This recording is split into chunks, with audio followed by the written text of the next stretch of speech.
Rules keep us alive. Break them, and you may not come back. Welcome to Vigilance Rules. Subscribe now, because knowing the rules might save your life.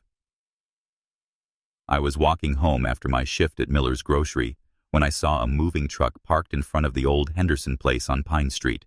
That house had been empty for almost a year, ever since the Hendersons left without saying goodbye to anyone. In our town, that wasn't unusual. A dark-haired woman was carrying boxes from the truck to the porch, working steady even though the air was cold. I glanced at my watch. A little past 5:30, and the sun was already sinking behind the mountains, the sky glowing orange and purple. Not much daylight left. At 23, I'd seen plenty of new faces arrive in Blackwood with big plans for living close to the wilderness, only to vanish before winter was halfway through. Something about this woman made me think she might be another one of those. Maybe it was how sure she looked, like she hadn't yet learned how careful you had to be here. I stopped at the end of the driveway. My grandfather had always told me to be cautious of strangers, but he also taught me that newcomers needed guidance, because they didn't know the rules. And this woman clearly didn't know the rules. "Need a hand?" I called, walking up the gravel path. She turned, startled, then smiled. "I wouldn't say no." She set down a box and wiped her hands on her jeans. "Jessica Collins." "Emily Turner," I replied, lifting a box labeled kitchen from the back of the truck. "Welcome to Blackwood." "Thanks," Jessica said, grabbing another box. "Seems like a quiet town." "It is," I told her, following her into the house. Inside smelled stale after sitting empty so long, but the place was strong underneath. "Where are you from?" "Anchorage originally, but I've been in Seattle the last few years." She put her box down in Walchu. Hat would be the living room. "Got offered a remote job and figured I'd come back to Alaska, just somewhere a little more isolated this time." I nodded, setting mine on the kitchen counter. "Well, the houses here are cheap, that's for sure." Jessica laughed. "That's what convinced me. That and the views." We went back and forth to the truck. She told me she was a technical writer, able to work anywhere with Wi-Fi. She asked about the town, where to eat, which I told her was either the diner or the pub. Groceries, Miller's, where I worked. As for the people, I said we were close-knit, though I didn't explain the real reason. By then it was after 6, the light fading fast. "You seem rushed," Jessica noticed as we carried in a small bookshelf.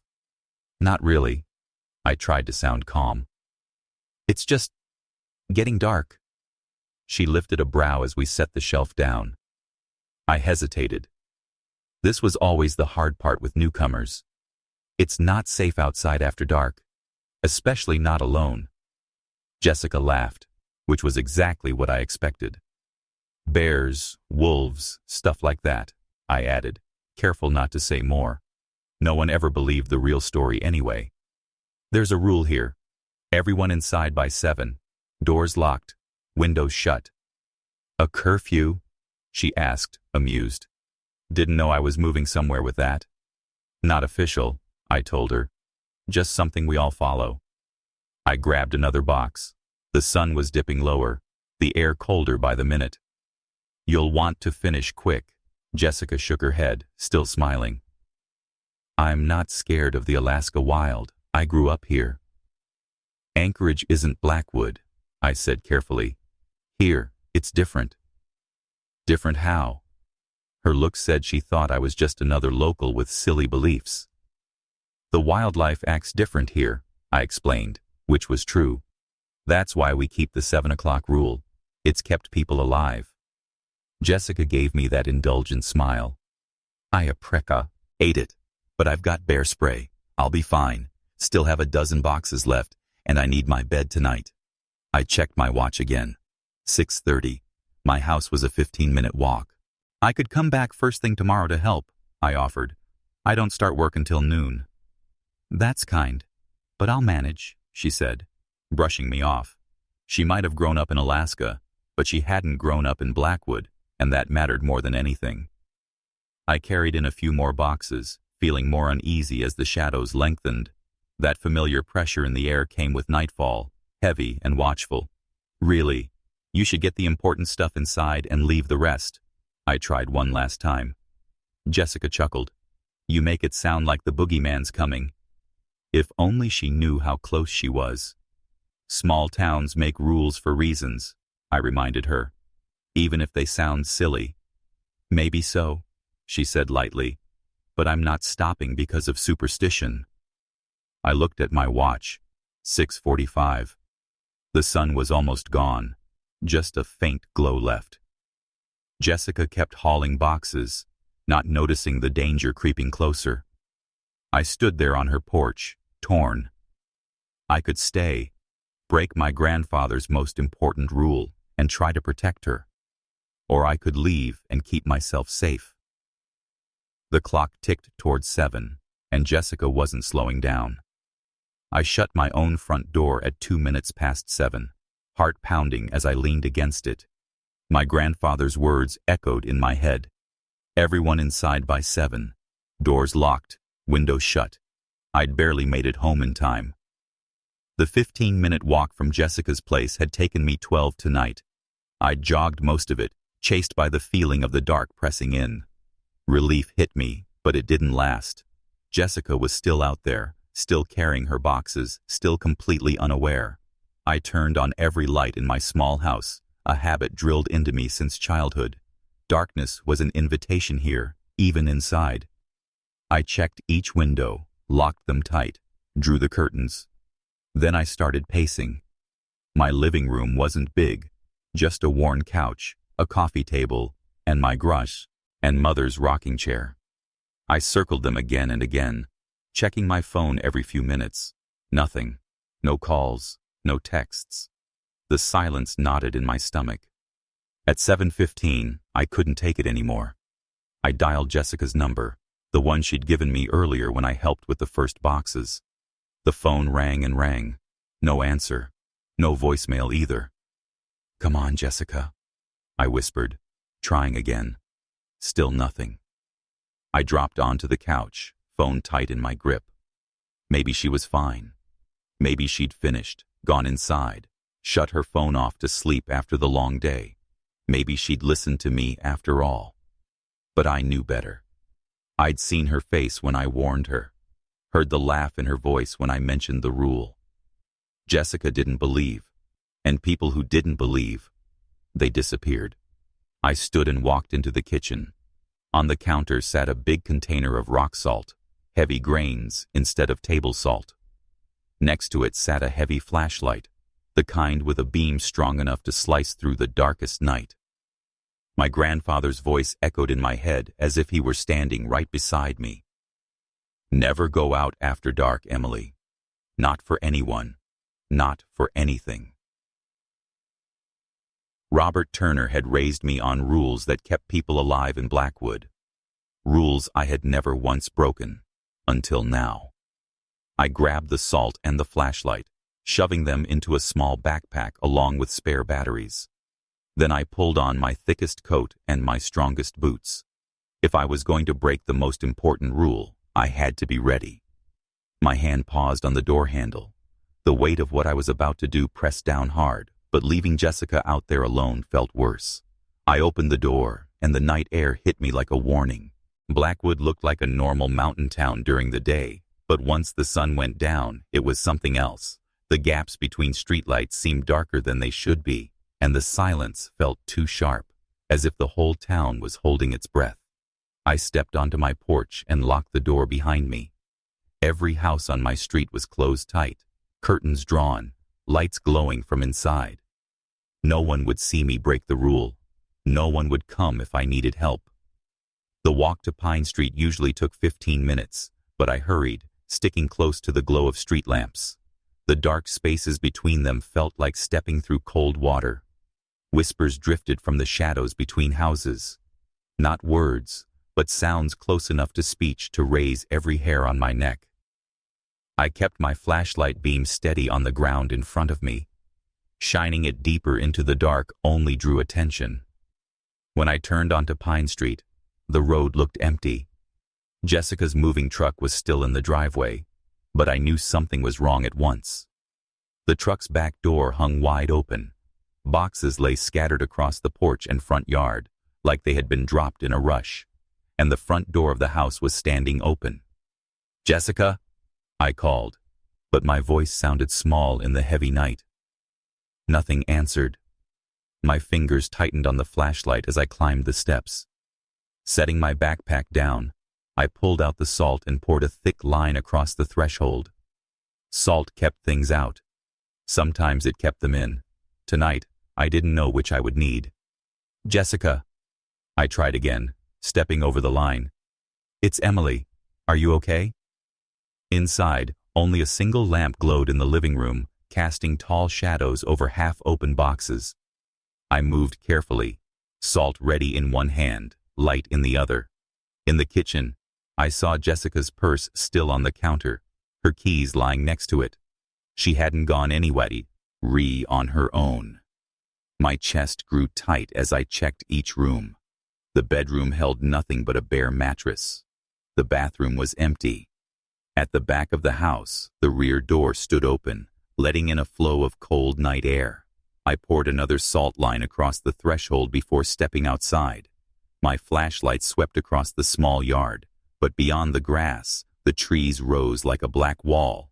I aimed the beam lower and spotted fresh boot prints pressed into the mud near the porch.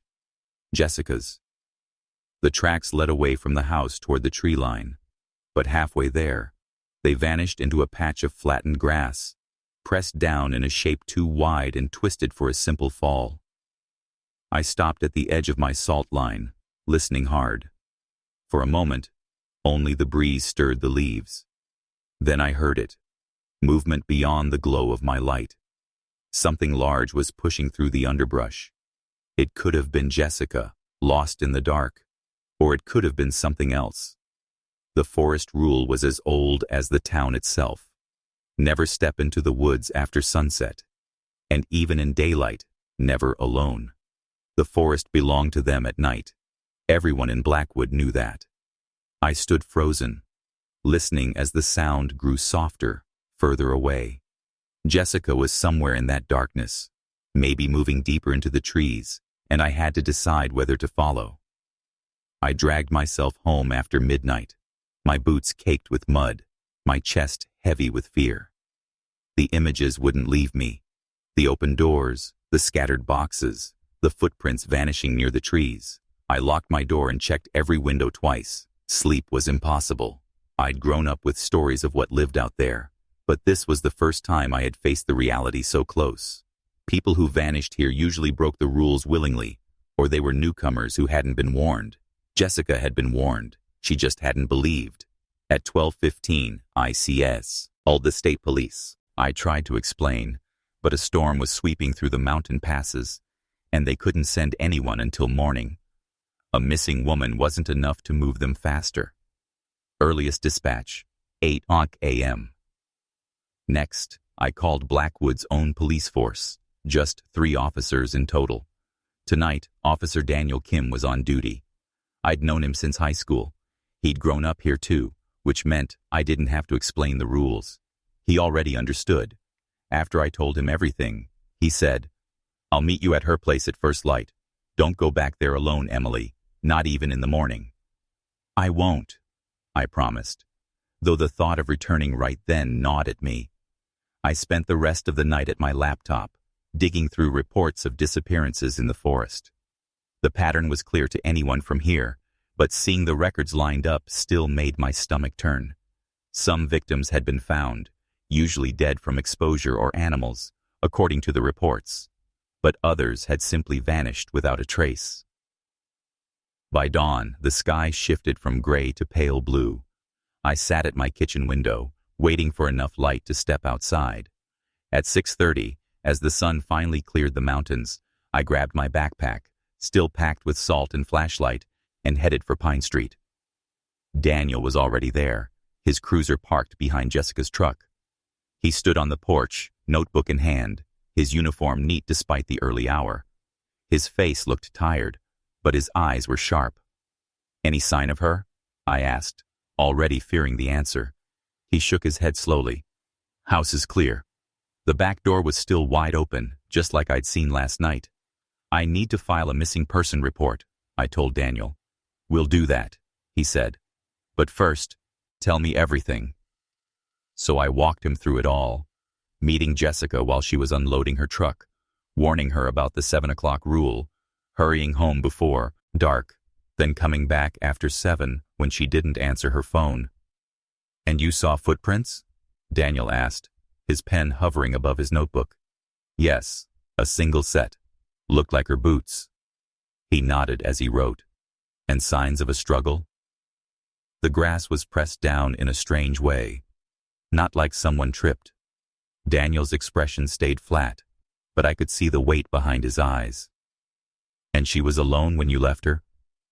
Yes, just her and the boxes. I glanced at the moving truck, the back door still hanging open. Can we look inside? I want to check something. Daniel followed me into the house. In daylight, it looked worse than before. Boxes tipped over, clothes and books scattered. Nothing seemed stolen. Jessica's purse was still on the counter, her wallet inside. What are we even looking for? Daniel asked. I don't know, I admitted. Something that explains why she went outside. We checked the rooms one by one. In the living room, I noticed her laptop sitting open on a stack of boxes. The screen was dark, but when I tapped the keys, it came to life without asking for a password. Daniel, I called. Come here. He stepped over as I pulled up her browser history. Dozens of searches about Blackwood, its history, its folklore, missing people. She'd been digging into us before she even moved here. She knew, I whispered. She knew people vanished. But not why, Daniel said sharply. Otherwise, she wouldn't have stepped out after dark. I opened a folder on her desktop labeled Blackwood Research. Inside were files, old news articles, forum posts, stories people had written about strange happenings here. She'd sorted them by date, some stretching back decades. She wasn't just moving in, I said slowly. She was here to investigate. Daniel leaned closer. Check the missing persons folder. I clicked, and 7 subfolders appeared, each with a name. The first one was Alex Murphy. The memory hit hard. He'd vanished 3 years ago after sneaking out to smoke near the forest. Never came back. The other names were familiar too. Every missing person from the last decade was there, each case unsolved. Beside the laptop lay a pile of printed pages with notes scribbled in the margins. Questions, connections, half-formed ideas. But one phrase showed up again and again. The collectors. My skin prickled. Ever heard of that? I asked Daniel, pointing. He shook his head. Not by that name. I kept reading. Jessica had written about doubles, people who looked like missing residents but weren't quite right. On one page, she'd circled a note. Trash rules. Protection from collectors. My hands went cold. She hadn't been chasing folklore. She was circling the truth. Daniel, I said softly, how much of this actually ends up in your reports? For a long moment he said nothing. Then he pulled off his cap, rubbing his hair back. None of it, he admitted. We file them as normal missing cases, sometimes accidents, sometimes animal attacks if we find bones. That's all the state will accept. His voice carried an edge I'd never heard. What choice do we have? You think they'd believe us if we wrote the truth? I remembered being 12, trying to tell a camp counselor about our town's rules. She'd laughed. 3 weeks later, she was gone. Daniel lowered his voice, though no one else was near. It's getting worse. Used to be once every few years. Now it's almost yearly. He pulled a folded map from his pocket and spread it on Jessica's laptop. Red X's dotted the paper. Each marks a disappearance, or where we found evidence. He traced his finger along the clustered symbols. They curved in a rough circle, all pointing to a center. I followed his hand and recognized it at once. The old mining tunnels, I said. The town's roots. Dug out in the 1800s, abandoned when the ore was gone, miles of hollow space below the forest. We never had proof before, Daniel said. But maybe Jessica was right about these collectors. Maybe they take people there. A chill ran down my arms. I'd always thought the missing were killed on the spot, swallowed by the dark. But if they were taken, kept somewhere for a reason, it was worse. We should tell someone, I said. Get help. Who? Daniel snapped. The state? They'll think it's a joke. And if they do search, they'll go in blind. More people will vanish. I didn't know how to answer. Then I heard something that froze me to the floor. My name, carried in a familiar voice from outside. Emily, are you in there? Jessica's voice. Daniel and I locked eyes. His hand shifted to his gun. I crept to the window and looked out. Jessica was standing in the yard, smiling and waving like nothing had happened. She wore the same clothes from yesterday, but her smile was wrong. It was too wide, too fixed. And the way she stood so still between each wave, like she was frozen in place, made every nerve in my body scream that something was wrong. That's not Jessica, I whispered to Daniel, pulling back from the window. Look at how she's moving. It's not right. Emily, the voice called again. I need your help. Please, come outside. The figure that looked like Jessica stepped closer, her smile never slipping, and I felt a chill go straight through me. The way she moved was stiff, like a puppet being pulled on strings. Her voice was hers, but hollow, like someone reading lines without feeling. Don't answer it, I said, grabbing Daniel's arm as he leaned forward. Don't even let it know we can see it. His brow furrowed. What do you mean, it? That's Jessica Collins. I shook my head. No, it isn't. I've seen this before. 3 years ago, Alex Murphy vanished after breaking curfew. 2 days later, something with his face walked into the diner during lunch hour. It sat at a booth, ordered food, but never ate. Just smiled at everyone who walked past. Mrs. Fincher swore afterward that its eyes were all wrong. Too empty, too dark. Daniel, remember what happened with Alex? I whispered. Realization hit him, and his grip tightened on his pen. You think this is the same thing? The voice outside called louder now, almost pleading. Emily, please, I need to talk to you about what I found in the forest. It's important. My stomach twisted. I pulled Daniel back from the glass. We need salt, now. He didn't argue, just followed as I tore through cabinets until I found a container. Not the best. Table salt instead of rock salt. But it would have to work. I poured thick white lines across every doorway and windowsill. Emily, what are you doing? The Jessica thing's voice grew desperate, shaking with false emotion. I can see you in there. Why won't you help me? Daniel drew his gun, keeping it low but ready. I'm calling for backup, he said, lifting his radio. Who's going to come? I asked sharply. Nobody goes near the forest. Not even in daylight. Not since Officer Peterson. Daniel froze, knowing I was right. Peterson had gone in after a hiker last year and came back.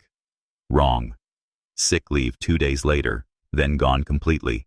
My heart jumped at a sharp tap, tap, tap. The thing was at the back window now, rapping its knuckles in steady rhythm. This is just like Lonnie, I whispered. He gave me a confused look. Rodriguez? From the hardware store. I nodded grimly. 5 years back, she told me about something tapping on her window all night. It wore her mother's face, but couldn't speak right. She stayed inside till sunrise. The tapping outside grew louder, quicker, more impatient. I finished the last salt line and forced myself to look straight at it. Now that I really studied it, the wrongness was clear. The skin was too smooth, like wax. The color was off, washed out.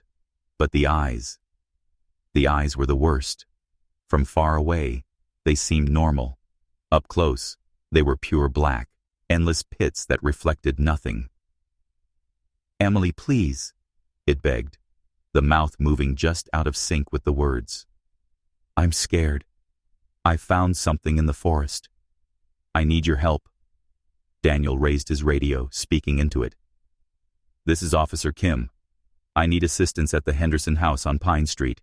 Possible 1054. The line crackled, then went dead. No answer. No one's coming, I said flatly. It's just us. The Jessica thing circled the house now, testing doors, rattling handles, trying windows. Why can't it get in? Daniel asked, his gun following the noise. The salt, I whispered. They can't cross it. I don't know why. It just works. My grandfather taught me. The voice outside shifted, no longer sweet, but low and angry. Let me in, Emily. Let me in now. Each word came with a violent thud on the glass. The panes shook in their frames. My hands shook as I went back to the laptop. Maybe Jessica's notes had more answers. I opened the folder labeled The Collectors and scrolled fast. Daniel, look! He spared a glance, eyes flicking from the window to the screen. Jessica had gathered clippings, forums, and first-hand accounts, all describing things the locals called the Hollow People, doppelgangers of missing townsfolk. They came back, but they weren't right. One report from 1978 described a woman's husband, gone 3 days, then standing in the yard, just staring at the house. His eyes black as coal, his limbs stiff like he wasn't used to them. Another account from 1992 told of a teen who disappeared after sunset. A week later, his little brother swore he saw him outside, begging him to follow into the forest. Same voice, same face, but wrong in every way. Case after case lined up. People vanished after breaking the sunset rule. Days later, something wearing their skin came back, trying to lure others away. Then I found it.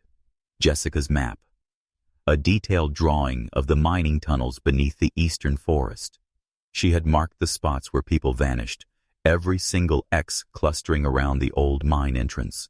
Next to the map, Jessica had written, "Are they kept inside? Still alive?" The words hit me like a punch. What if the real Jessica was still alive? What if all the missing people were? They're taking people into the mines, I said, pointing at the marks on the map. Jessica figured it out. That's why she broke the curfew. She wanted proof. The banging on the windows went silent, leaving the house too still. Daniel and I looked at each other, both uneasy about what the creature outside was planning. Then his radio crackled, making us both jump. Officer Kim, dispatch said. Be advised, no backup can reach your location until road conditions improve. Status report requested. Daniel pressed the button. Situation contained for now. Possible 1056. Person acting erratically. Copy that. Hold position. Additional units when available.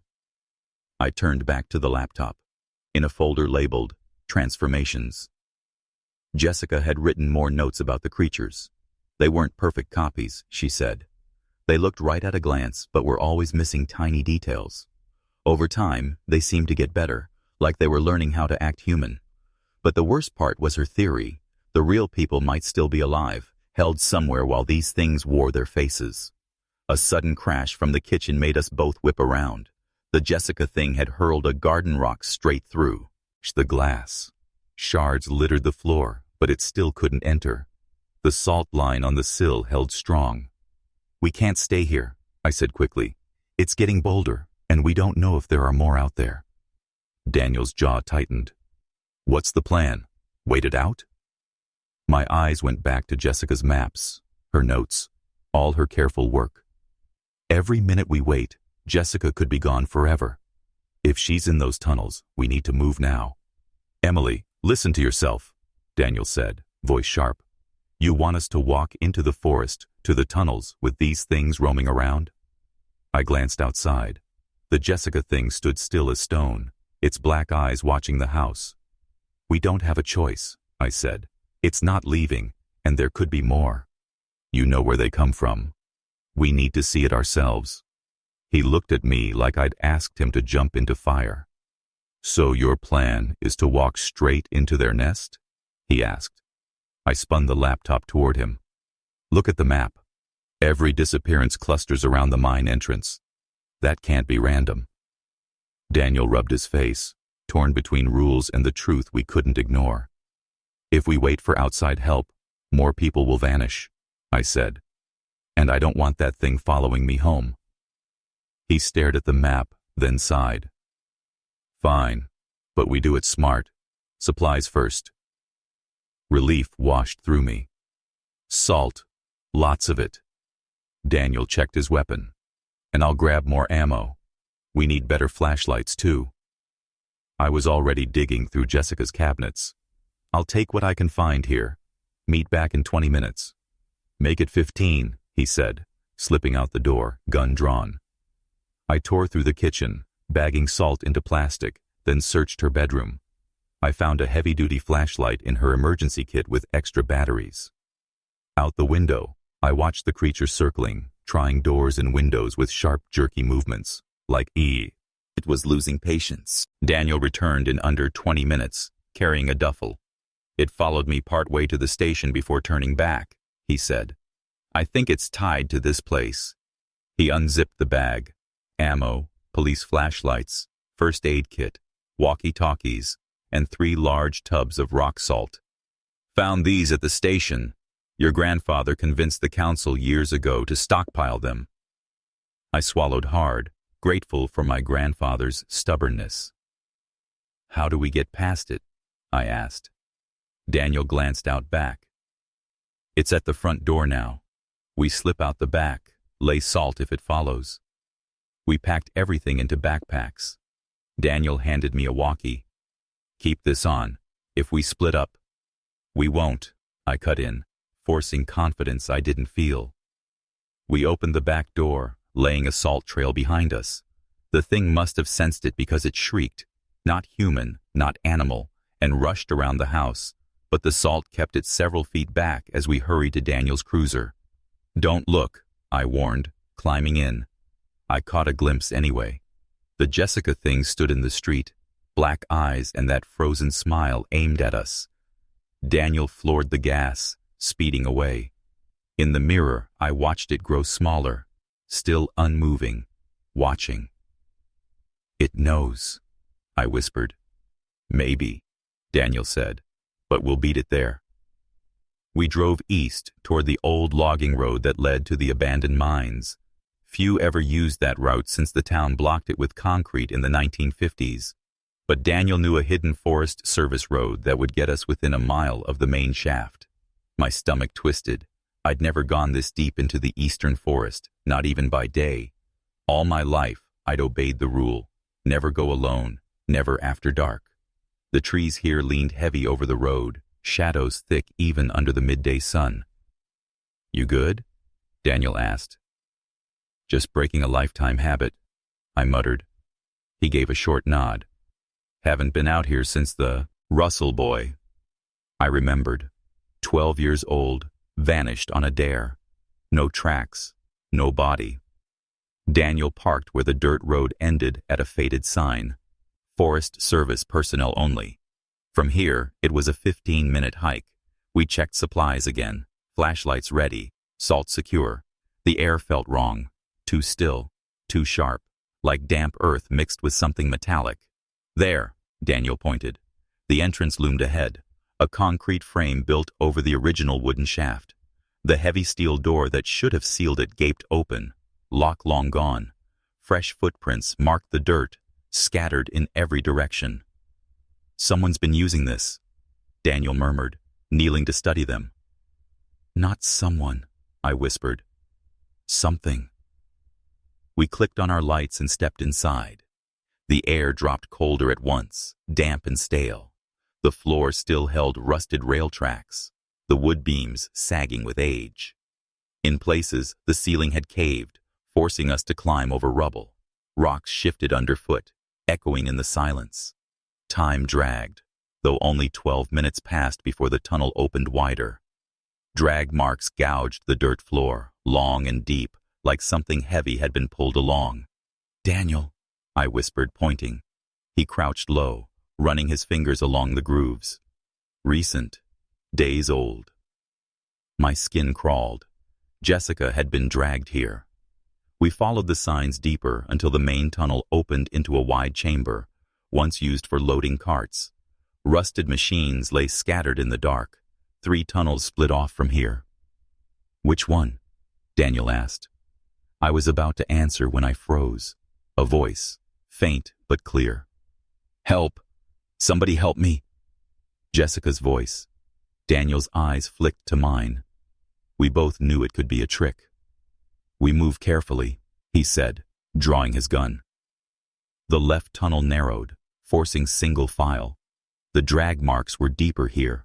Water dripped, echoing like a broken clock. Then the VO. Ice came again, closer. Is someone there? Please help.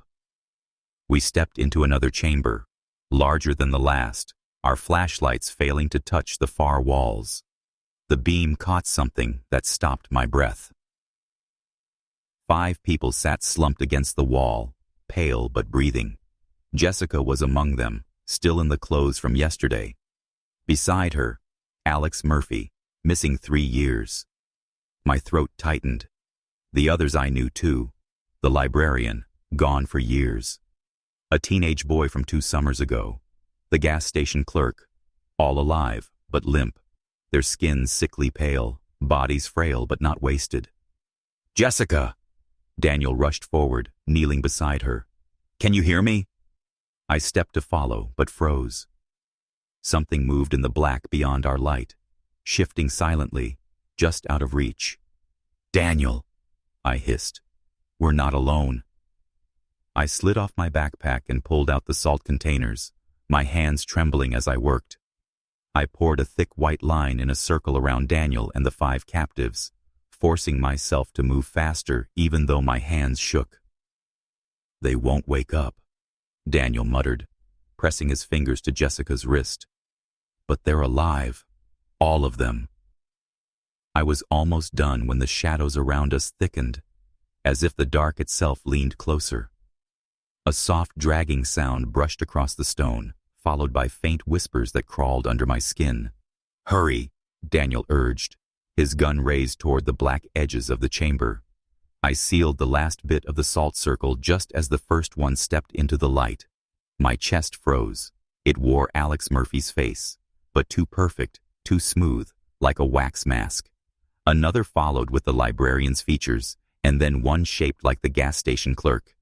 They moved with the same stiff wrongness I had seen in the Jessica thing at the house. More poured in from the dark, dozens of them, every missing person Blackwood had ever whispered about. I recognized some from faded fee, liars, others only from photos. The rest were strangers. Oh God, I whispered. They've been doing this for years. The thing stopped at the edge of the light, forming a circle around us. Their eyes were all the same, black pools that ate the beam of our flashlights, showing nothing back. One stepped forward, the false Jessica, its mouth stretched into that too wide grin. Emily, it said in Jessica's voice, except the sound came from everywhere at once. Another moved, Alex's face twisting as it spoke. This place isn't for you. His words overlapped with a second voice, delayed by a breath. Then more of them spoke at once, a wave of broken voices crashing together. You belong above in the light. We belong here in the dark with our collection. The false Jessica leaned toward our circle, its hand hovering just above the salt without touching. The rest mimicked it, reaching close, testing, circling us like vultures. Daniel's gun never wavered, but we both knew bullets wouldn't matter here. What do they want? He whispered. My eyes flicked to the unconscious bodies behind us, and the awful truth tightened in my chest. They're keeping people, I said softly, taking their forms to trick others. The creatures pressed closer, pacing around us, their movements loosening, becoming more human with each step. Their black eyes stayed locked on us, Then several voices spoke together, sharp and deliberate. "Emily Turner, we've waited for you." My grip tightened on the nearly empty salt container. One of them, the Alex copy, reached close enough to hiss when its skin neared the line. "They can't cross it," I whispered to Daniel, "but I don't know how long it will last." He crouched by Jessica again. "We need to wake them up. If we can get them moving, we stand a chance." I dropped to my knees, shaking Jessica's shoulders. "Jessica, wake up, please." Her head lolled, eyelids flickering. Hope stirred in me. Daniel tried Alex, gripping his shoulders tight. "Alex Murphy, wake up!" Alex's eyes flew open, normal, not black. His voice was weak but human. "What? Where am I?" "You're in the old tunnels," Daniel said quickly, calm despite the horror around us. "You've been missing 3 years." Alex's eyes widened in shock. 3 years? Behind us, the circling creatures grew restless. Their pace quickened, their whispers louder. The false Jessica pressed close again, testing the line, hissing when the salt pushed it back. I tapped Jessica's face gently.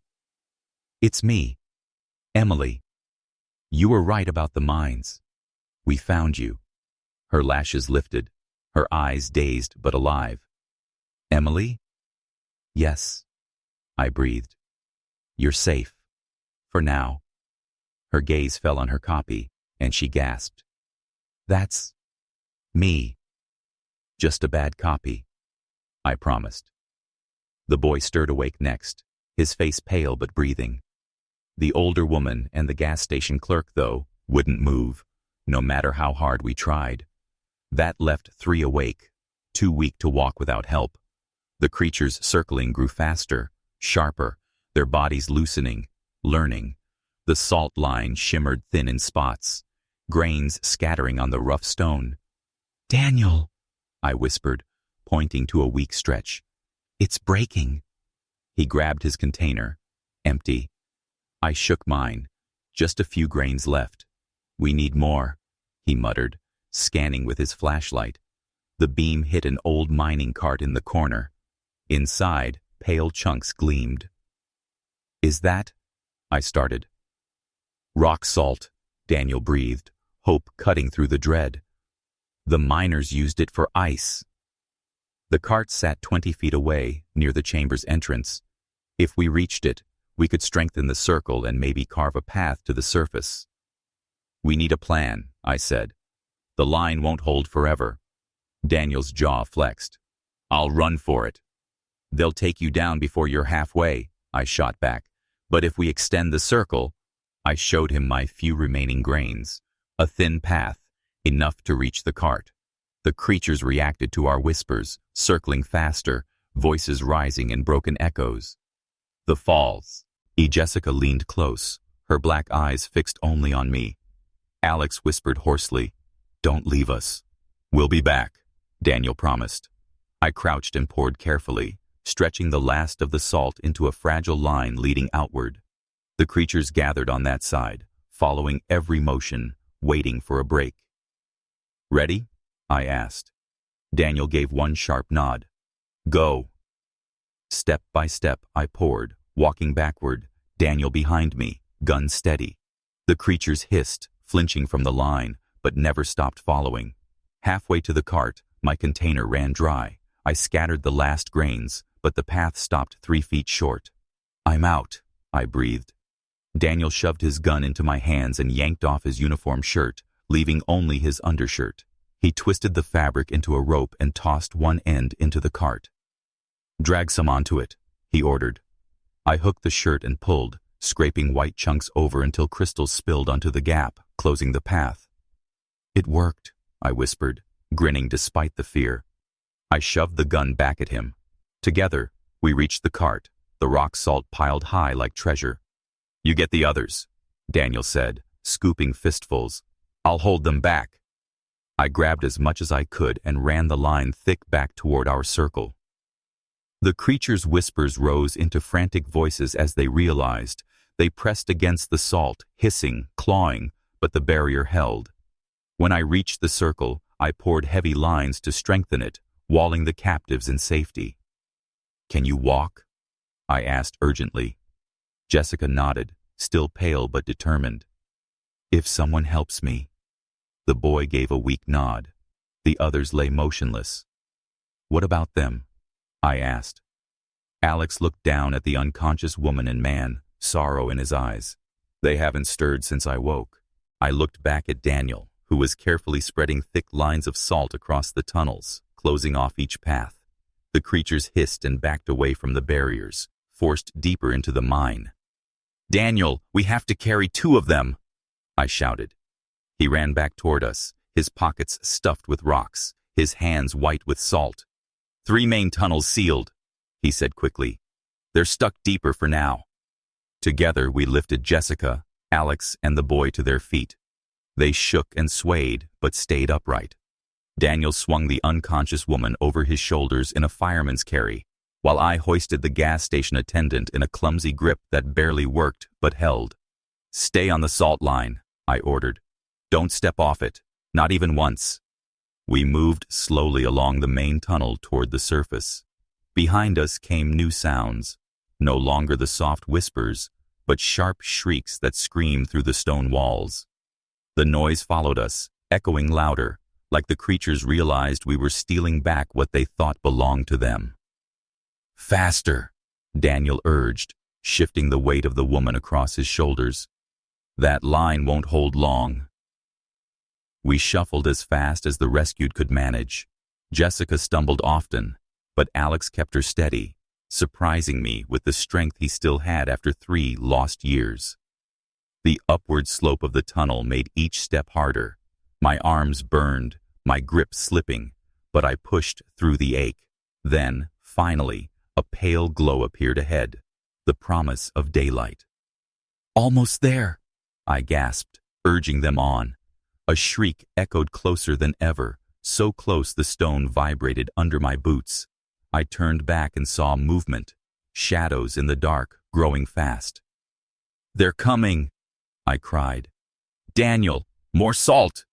He was already fumbling in his pockets, sprinkling thick handfuls behind us while balancing the unconscious woman. 3 creatures broke from the shadows, rushing together, one wearing Jessica's stolen face. They slammed against the new salt line and shrieked with fury, their voices scraping through the tunnels. We stumbled the last stretch and burst into daylight, collapsing outside the mine entrance. I lowered the gas station attendant to the ground, my arms trembling with pain, then ran back to help the others. Daniel dragged his load across the threshold and quickly poured one final heavy salt line across the entrance. Dozens of voices screamed together from within, a furious chorus that shook the air. My skin crawled. For now, the salt held. "We'll need to seal this place," Daniel panted, sweat dripping from his brow. "Later," I said. "First we get them to a doctor."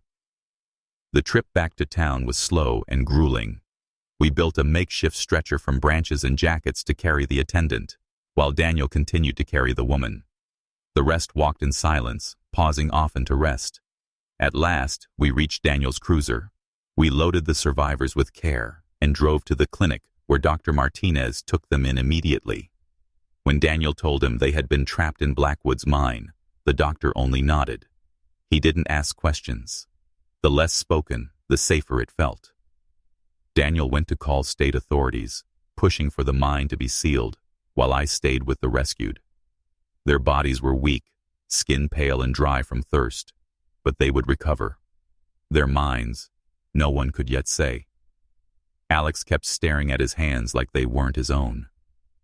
3 years, he whispered again and again. I was down there 3 years, and I don't remember any of it. None of them remembered. Only darkness, then waking when we found them. Jessica sipped water on her hospital bed, her eyes meeting mine. You saved my life, she said softly. I should have listened about the curfew. You couldn't have known, I told her, though a part of me wanted to remind her that I had warned her. I know now, she said firmly, and I'm not leaving Blackwood. Her words stunned me. "You're staying? After this?" She nodded without hesitation. "Someone has to warn others. Not with half-truths, but the real danger. People need to know." Her gaze burned with new resolve. She was right. For too long, our town had relied on whispers and rules, hoping newcomers would learn or leave. It wasn't enough anymore.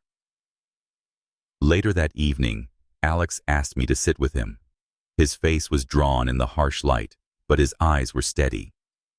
"Emily," he said, gripping my hand. "Thank you. I don't know how much longer I would have been down there if you hadn't come." I squeezed his trembling hand. "I wasn't looking for you," I admitted. "I only went for Jessica." He smiled faintly. "But you found all of us. That's what matters. People here don't talk about the danger enough. But when someone breaks the rules, you still come for them." Daniel returned then, reporting that officials would arrive tomorrow to seal the mine. He had convinced them it was unstable, never mentioning the real nightmare waiting inside. Walking home before dusk, I thought about our silence. Our town had always relied on rules and vague warnings, trusting tradition to keep us safe. It had worked, most of the time, but silence had also cost lives. Jessica was right. The rules weren't enough anymore. People needed truth, not just salt and curfews. Tomorrow, I would face the council. I would tell them our warnings had to change. No more riddles or hoping strangers learned quickly enough. If people wanted to live in Blackwood, they had the right to know exactly what lurked in the dark.